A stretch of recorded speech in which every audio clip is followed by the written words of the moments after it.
உலகெங்கும் உள்ள புண்ணியத்தலங்கள் எல்லாவற்றையும் வாழ்நாள் முழுவதும் தரிசித்து வணங்கினால் பெறக்கூடிய திருவருளை பழனி திருத்தலத்தில் ஒரே ஒரு நாள் முருகனை பூசிப்பதன் மூலம் பெற்றுவிட முடியும். இதனை கந்தனின் பூசை ஒரு நாள் கடிநிகர் இதனில் என்ற பழனி தலப்புராண பாடல் குறிப்பிடுகிறது. முத்தர்களும் முந்தி வந்து முழுமுதற் கடவுளாம் முருகனை பழனியம்பதியில் தரிசித்து வணங்குகின்றனர். மெய்க்கண்ட தெய்வம் இத்தெய்வம் அல்லால் வேறில்லை என்பது மெய்யான வார்த்தையே ஆகும்.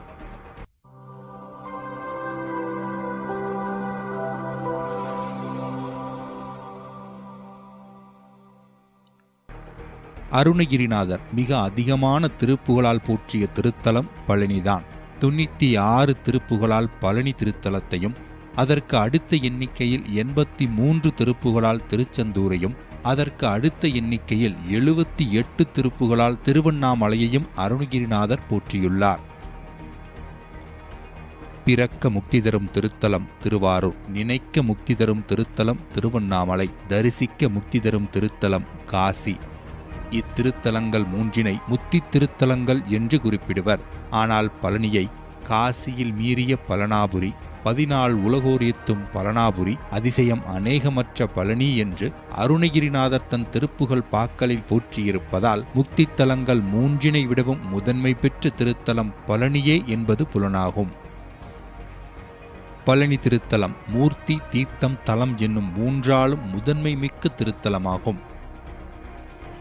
அன்னலம் பதிகள் தம்முள் ஆவினன் குடியே ஆகும் என்ற பாடலால் பதிகளில் சிறந்தது திரு ஆவினன் குடியாகிய பழனி என்பதும், நதிகளில் சிறந்தது சண்முக நதியாவதும், தெய்வங்களில் சிறந்தவர் முருகர் என்பதும் தெளிந்து கொள்கிறோம். திரு ஆவினன் குடி, இதில் திரு என்பது திருமகளை குறிக்கும், ஆ என்பது காமதேனுவை குறிக்கும், இனன் என்பது சூரியனை குறிக்கும், கூ என்பது பூமியை குறிக்கும், டி என்பது அக்னியை குறிக்கும். இவர்கள் அனைவரும் பழனிக்கு வந்து பழனி முருகனை வழிபட்டே தமக்குரிய ஆற்றலை பெறுகின்றனர் என்பதால் தான் பழனி திருத்தலத்திற்கு திரு ஆவினன் குடி என்பதும் ஒரு பெயராக அமைந்து விளங்குகின்றது. முருகப்பெருமான் எழுந்தருளியிருக்கும் 6 படை வீடுகளில் 3ஆம் படை வீடாக திகழ்வது பழனி. எனினும் தமிழகத்து திருத்தலங்களில் முதன்மை பெற்ற திருத்தலமாக பழனியே திகழ்ந்து வருகிறது. முருகனின் முதற் படைவீடான திருப்பரங்குன்றம் முருகர் தெய்வானையை மணந்து கொண்ட திருத்தலம். 2ஆம் படைவீடான திருச்செந்தூர் வியாழ பகவான் வணங்க முருகர் கோயில் கொண்ட திருத்தலம். 4ஆம் படைவீடான சுவாமிமலை பரமனுக்கே முருகர் பிரணவப் பொருளை எடுத்துரைத்த திருத்தலம். 5ஆம் படைவீடான திருத்தணி சூரவதம் முடித்தமர்ந்த திருத்தலம். 6ஆம் படைவீடான பழமுதிர்ச்சோலை அவ்வைக்கு முருகர் சுட்டப்பழம் வேண்டுமா சுடாத பழம் வேண்டுமா என்று அறிவுறுத்திய திருத்தலம். இவ்வாறு திருப்பரங்குன்றம், திருச்செந்தூர், சுவாமிமலை, திருத்தணி, பழமுதிர்ச்சோலை ஆகிய திருத்தலங்கள் முருகர் தமக்காகவும் தம்மை வேண்டிய வணங்கிய குறிப்பிட்ட சிலர்க்காகவும் கோவில் கொண்ட திருத்தலங்களாக திகழ்கின்றன. ஆனால் பழனி திருத்தலம்தான் பக்தர்கள் எல்லோருக்குமாக எழுந்தருளிய ஒப்பற்ற திருத்தலமாக திகழ்கிறது. பழனி மலையில் முருகப்பெருமான் விரும்பி வந்து அமர்வதற்கு முன்பே அந்த மலையை அவர் தேர்வு செய்து வசப்படுத்திய வரலாறு அற்புதமானது. கைலாயத்தில் இருந்து சிவகிரி, சக்திகிரி எனும் 2 புண்ணிய மலைகளை அகஸ்தியர் பூலோகம் கொண்டு வர விரும்பினார். அகஸ்தியரின் விருப்பத்தை ஏற்று சிவபெருமானும் அம்மலைகளை அகஸ்தியருக்கு வழங்கினார். இவ்விரு மலைகளையும் அகஸ்தியர் வாழும் பொதிகை மலைக்கு கொண்டு வந்து சேர்க்கும் பணியை இடும்பனிடம் வழங்கினார் அகஸ்தியர். இடும்பனும் சிவகிரி, சக்திகிரி எனும் 2 மலைகளை காவடியாக கட்டிக்கொண்டு தன் தோளில் தூக்கிக் கொண்டு திரு ஆவினன்குடிக்கு வந்தான். இடும்பனுக்கு பசியும் தாகமும் உண்டாக களைப்பினால் அவ்விரு மலைகளையும் இறக்கி வைத்து ஓய்வெடுத்துக் கொண்டான். அப்பொழுது முருகப்பெருமான் ஒரு மானிட சிறுவனாய் வந்து சிவகிரியில் ஒரு குறாமரத்தின் மேல் ஏறி குதித்து விளையாடலானார். பசியாறிய களைப்பு நீங்கிய இடும்பன் மறுபடியும் மலைக்காவடியை தூக்க முயன்றபோது அவனால் தூக்க முடியவில்லை. என்ன காரணம் என்று திகைத்த இடும்பன் குறாமரத்தில் குதித்து விளையாடிக் கொண்டிருந்த சிறுவனைக் கண்டான். அடே சிறுவா, கீழே இறங்கு என்று அதட்டினான் இடும்பன். நான் இறங்க மாட்டேன், உனக்கு பலம் இருந்தால் மலையை தூக்கிக் கொண்டு போ என்று சிரித்தான் சிறுவன். இடும்பன் என்ன முயன்றும் காவடியை தூக்க முடியவில்லை. கோபம் கொண்ட இடும்பன் தன் கதாயுதத்தை சிறுவன் மேல் வீச, சிறுவனும் தன் வேலாயுதத்தால் இடும்பனின் கதையை பிளந்து அவன் மார்பையும் பிளந்தார். சாகும் தருவாயில் இடும்பன், ஓ குருநாதா, ஓ இடும்பி, நான் செத்தேன் என்று அலறியவாறு சாய்ந்தான். அவன் அலறலை கேட்டு அங்கு இடும்பனின் மனைவி இடும்பி விரைந்து வந்தாள். தன் கணவனை கொன்ற சிறுவன் சாதாரண சிறுவனாக இருக்க இயலாது, அவன் முருகப்பெருமானே என்று உணர்ந்த இடும்பி சிறுவனை பணிந்து தன் கணவனை உயிர்ப்பித்து தன் மாங்கல்யத்தை காக்குமாறு வேண்டினாள். அதே நேரம் அங்கு விரைந்து வந்த அகஸ்தியர், ஏ பாலகா, என் மலைகளையும் பறித்து என் இடும்பனையும் கொன்றுவிட்டாயா? உன்னை என்ன செய்கிறேன் பார் என்று கூறி சில விஷ குளிகைகளை சிறுவன் மேல் வீசினார். வாடை பட்டாலே உயிரை மாய்த்துவிடக்கூடிய விஷ குளிகைகளை சிறுவன் உண்டும் கூட அவனுக்கு ஒன்றும் நேரவில்லை. அதே சமயம் சிறுவன் தன் மேனி வியர்வையை உருட்டி ஒரு குளிகையாக்கி அகஸ்தியர் மேல் வீச அகஸ்தியர் பறந்து உருண்டார். முருகா சரணம், முருகா சரணம் என்று முறையிட்ட அகஸ்தியரை சிறுவன் காப்பாற்றி அகஸ்தியருக்கு தம் கோலத்தை காட்டி அருளினார்.